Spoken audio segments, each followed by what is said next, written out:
Welcome to the Credit Edge. Ideas on time and working for a living. Let's get started. All right, so for this deep dive, we're starting with a moment of quiet reflection. We're going straight to the source material you shared with us. A really reflective essay from the Credit Edge. And it doesn't really focus on, market trends or hot stocks or anything like that. It zeroes in on something far more fundamental. This immense hidden cost of financial inaction.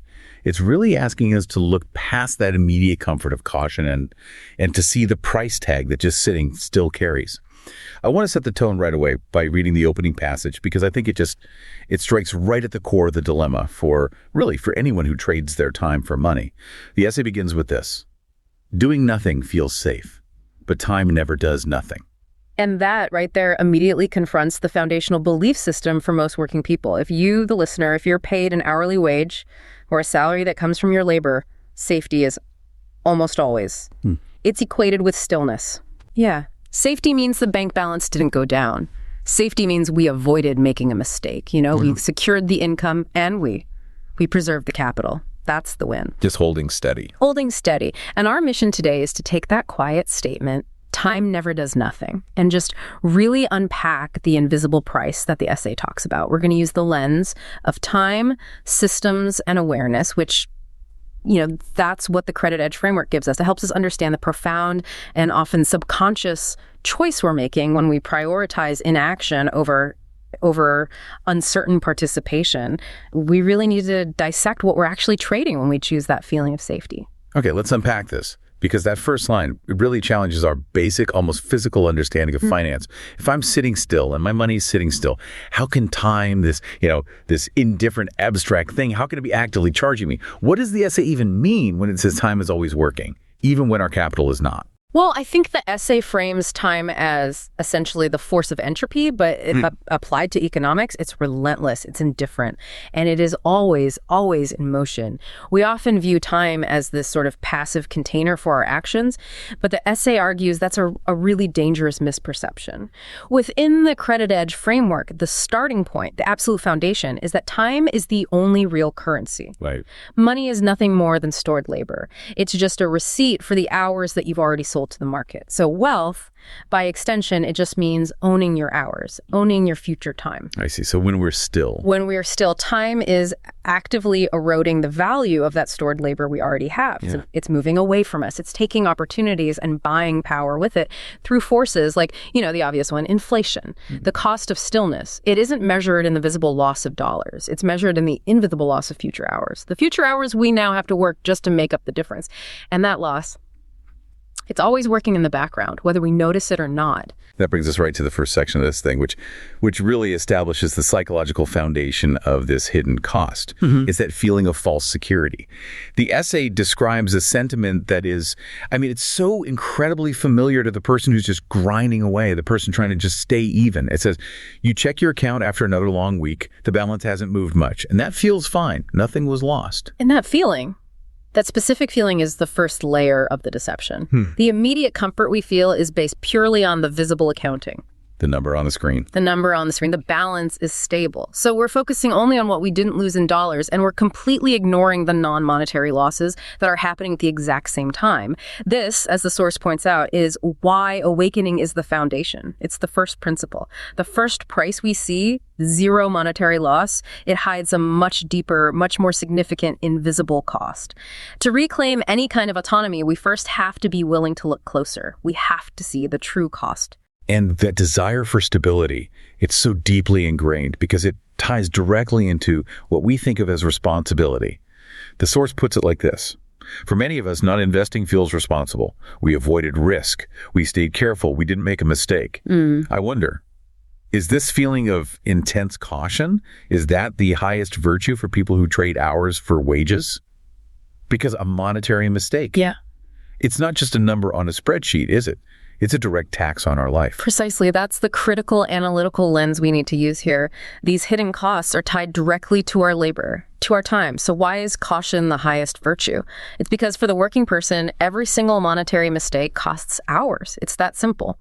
If you take a chance on an investment and you lose, say, $500, that is not an abstract loss. No. That is 2, maybe 3 full days of your life that you have to trade back to the system just to get back to zero. That fear, the fear of having to trade more of our finite time to replace a lost dollar, that's what drives that powerful, often paralyzing financial conservatism. Here we're trading something then. We are, in effect, trading the uncertain potential for future growth, for the certain immediate comfort of avoiding a visible loss today. And this choice, it feels mature, it feels responsible. But what the essay is suggesting is that it's a deferral of cost, not an avoidance of it. So if we're prioritizing avoiding that immediate, say, $500 mistake, that immediate risk above everything else, what is the real thing being traded here? How many future hours will this caution ultimately cost us down the road? We're trading the potential for our current stored labor money to create future stored labor, which, I mean, that's the definition of wealth. Yeah. Let's make this concrete like the source implies. Imagine you have, say, $10,000 just sitting idle in a savings account maybe.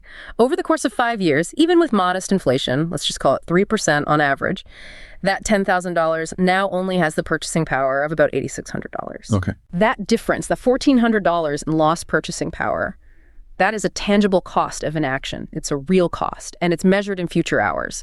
That $1,400 represents days, maybe weeks of your future life that you now must trade for wages just to maintain the same standard of living that $10,000 would have given you 5 years ago. So by prioritizing the avoidance of a potential $500 mistake today, we accept the guarantee of losing $1,400 or more in real compounded value over time. We're essentially guaranteeing that a future version of ourselves will have to work longer just to recover the ground we lost to stillness. And the way this loss happens, the mechanism for it is what makes it so insidious. The essay calls it quiet. Let's dive into the source's description of how this cost operates. It says, the cost is quiet. It doesn't send a notice. It doesn't demand attention. It simply works in the background while time keeps moving forward. This quiet nature, this is the strategic advantage of the hidden cost. It's why it's so effective, because it doesn't send you a notice, there's no emotional friction, there's no immediate pain point that forces you to change your behavior. Right, it's not like a late fee. Exactly. This lack of drama, this lack of attention allows the cost, the slow erosion of value through inflation and lost opportunity, to compound completely unnoticed. Just like the source warns, if time charged us a $10 fee every single day our money sat still, we would react immediately. We'd do something. But because the loss is invisible, it is perfectly optimized for us to ignore. This quiet ticking clock, then, this constant erosion, it links directly back to that foundational principle you mentioned. Time is the only real currency. Absolutely. The source just hammers this home again and again. Money stores labor. And if our stored labor is being quietly devalued by these unannounced costs, primarily inflation, opportunity loss, then the cost of our stillness is measured in lost future labor. The money sitting still is losing its ability to purchase future hours of freedom for you. The essay states it simply, the cost of not investing is invisible, and invisible costs are the easiest to ignore, the foundation of the awakening. It's just recognizing that the cost exists even without a visible receipt or a loud, dramatic loss. Okay, so let's move into the second section. We're shifting here from that internal feeling of safety to the external dynamics. We're moving from our personal experience of just being still to how the system, the larger machine of the economy, how it responds to that stillness. Yeah. The essay starts laying out the really concrete mechanics of this invisible cost by emphasizing the relentless, indifferent motion of the world around us. It says, prices rise, opportunities pass, years move on whether we participate or not. The world does not pause for our caution. And this is the turning point in the essay. This is where it just dispels the myth of neutrality. The system does not pause for our feeling of prudence. It doesn't care if we're waiting for the right moment. The source offers a key, really powerful statement that I think clarifies everything we've just discussed. It says, not investing is not neutrality. It is a decision to let time decide for us. Wow. Let time decide for us. Yeah. When we wait for clarity or for certainty, what the essay calls the right moment, we are surrendering our decision-making power. We're handing it over to the indifferent force of time. And time, by its very nature, is always benefiting those who are already engaged. The opportunity doesn't wait for us to feel ready. It just passes to whoever acted.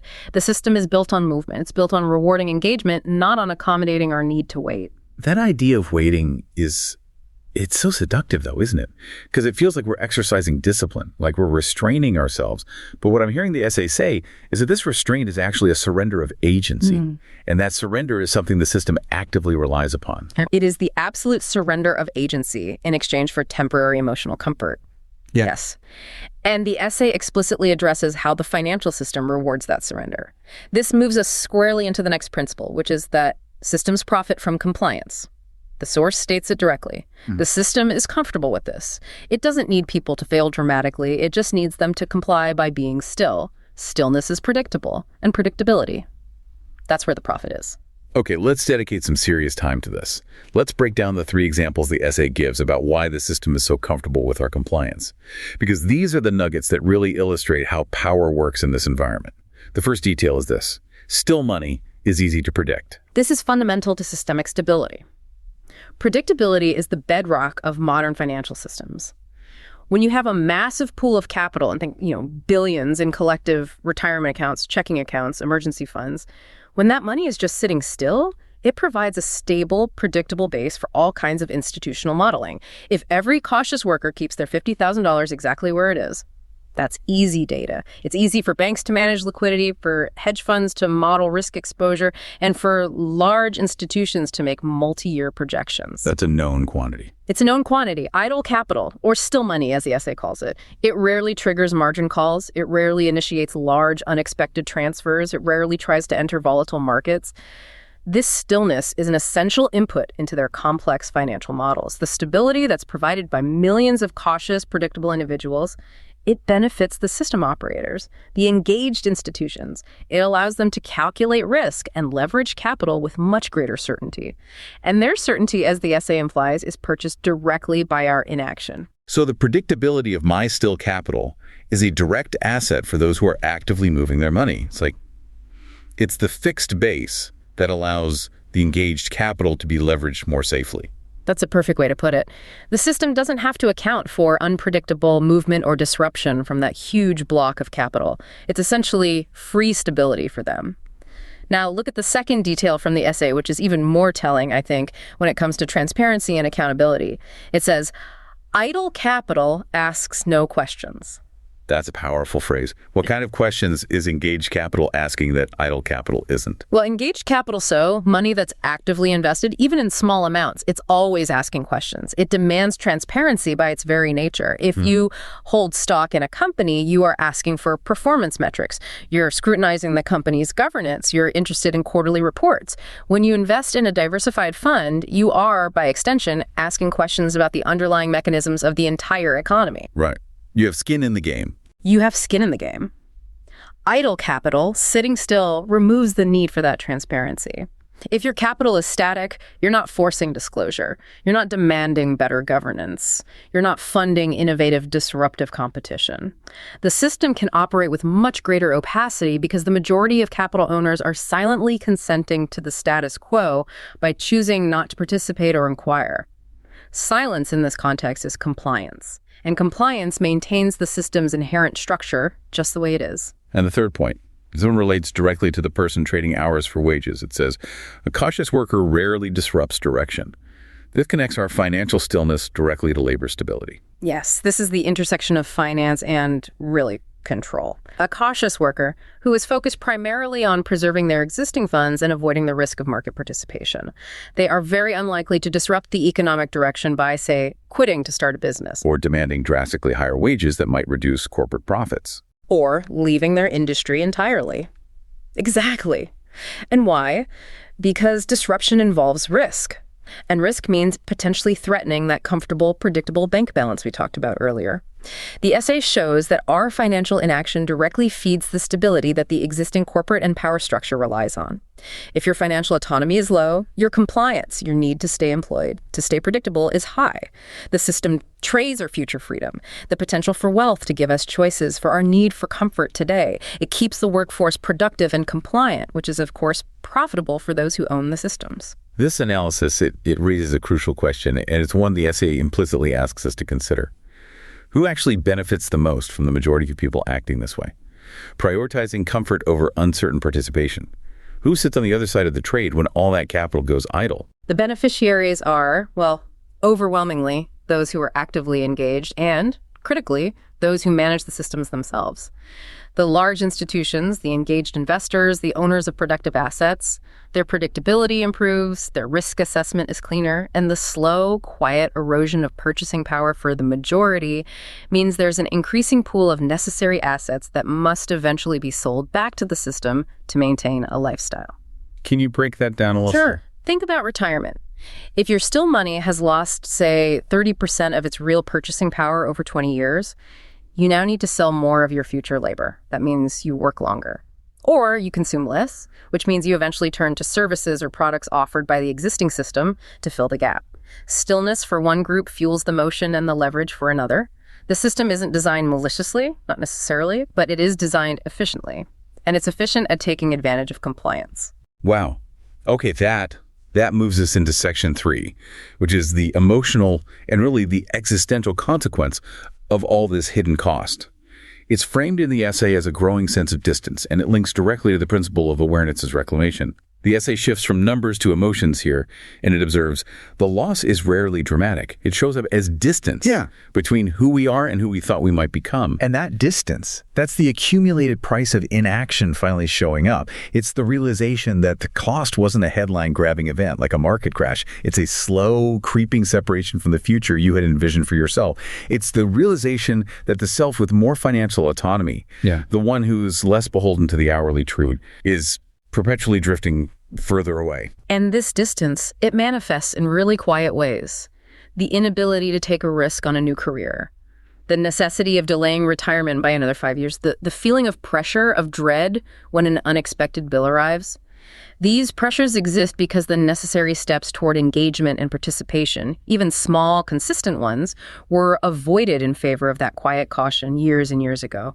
The future self is distant because the present self refused to move toward it. And this realization, this distance, it eventually crystallizes into something we all dread, which is regret. The essay makes a potent, I think, defining statement on this trade-off. It says, not investing does not protect us from regret. It postpones it. This is the profound truth that the awakening reveals, and it hits hard because it challenges the fundamental motivation behind our inaction. We choose inaction precisely to shield ourselves from the regret of making a mistake. But all we're doing is exchanging a sharp, immediate regret like losing money on a trade for a quiet, chronic, and much, much deeper regret, the lifetime certainty of having chosen comfort over potential. So you trade one kind of regret for another? You do. And the avoidance of short-term uncertainty, participating in markets, learning, making potentially risky choices, that is ultimately paid for with a long-term certainty.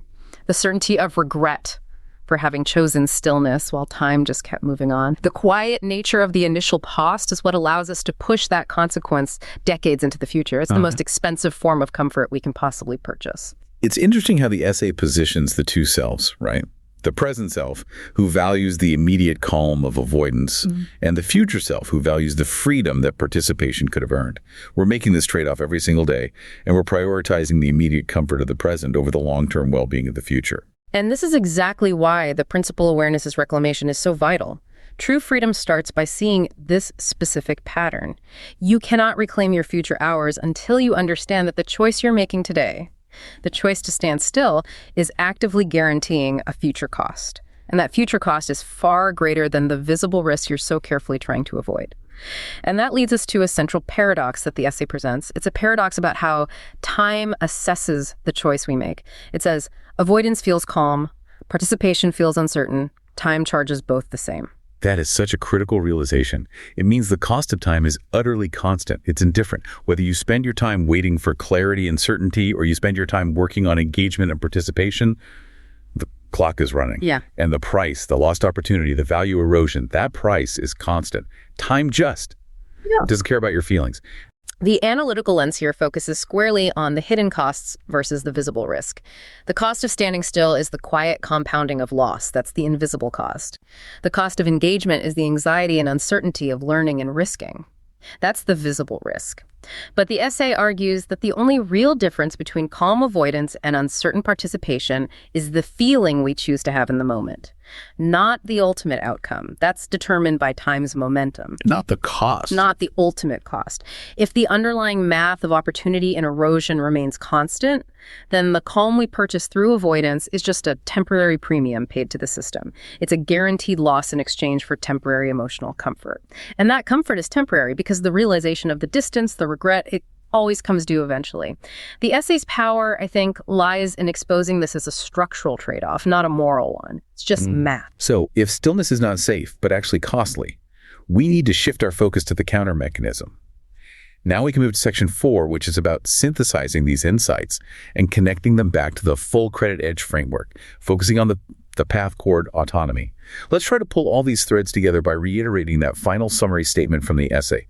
It says, "The price of not investing is not the risk we avoided. It is the future we never fully entered." And that is the complete synthesis of the cost of inaction.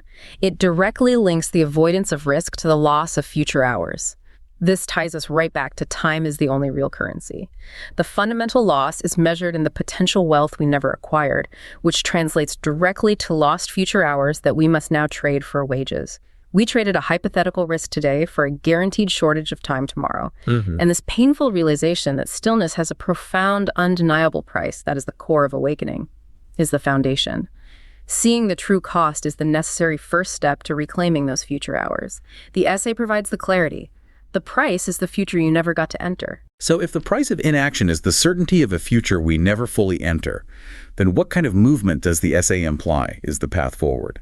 If stillness guarantees regret, what's the counterforce? This is where we introduce the stabilizing principle of peace compounds.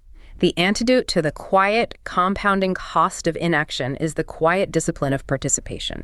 Peace, in this framework, it isn't the absence of all risk or all uncertainty, it's the rhythm found in the everyday. The small, steady, repeatable acts of discipline that slowly build freedom, moment by moment. So it's not about making one big, perfect move. No, quite the opposite. The essay suggests that time pays the dividend on discipline, not on stillness. We have to choose the discomfort of small, consistent engagement over the comfort of absolute avoidance. This means small acts of learning, small acts of automated investment, small, steady participation. These acts, they compound just as quietly as the invisible cost does, but they compound in the opposite direction. They're slowly building the foundation for the financial autonomy that we're looking for. I think the key takeaway here, for me at least, is that peace compounds doesn't mean finding one perfect massive investment.